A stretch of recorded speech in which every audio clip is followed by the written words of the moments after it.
স্বপ্ন সত্য হতে পারে অনেকেরই, অমুসলিমেরও স্বপ্ন সত্য হতে পারে। ইউসুফ আলাইহিস সালামের ওই দুই বন্দী মুসলিম ছিলেন না যারা স্বপ্ন দেখেছিলেন যে আমার মাথা থেকে রুটি খেয়ে ফেলা হচ্ছে, আমি শরাব পান করছি, তারা কিন্তু মুসলিম ছিলেন না। ওই রাজাও মুসলিম ছিল না, এই রাজা স্বপ্ন দেখেছে দুর্ভিক্ষ হবে। তো স্বপ্নের সত্যতা আছে, তবে সেটা সত্য স্বপ্ন একরকম, মিথ্যা অলিক স্বপ্ন আরেক রকম। আর নবীগণের স্বপ্ন কি হয়? ওহী হয়। নবীগণের স্বপ্ন এক প্রকার, ওহী হয়। এবার যখন পাশ ফিরিয়ে দিলেন, আল্লাহ পাক ডাকলেন, ফানাদাইনাহু আইয়া ইব্রাহিম ক্বাদ সাদ্দাকতা রুইয়া, আপনি আপনার স্বপ্নকে সত্যায়ন করেছেন। ক্বাদ সাদ্দাকতা রুইয়া,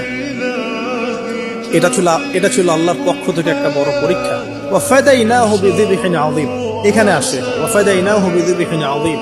এরপর আল্লাহ পাক সেখানে একটা মহান কুরবানি দিলেন, এই যে আমাদের কুরবানির সুন্নাত। ওয়া তারাকনাহু লিল আখিরিন, এবং পরবর্তীদের জন্য এই সুন্নতটাকে আমি রেখে দিলাম। সুবহানাল্লাহ।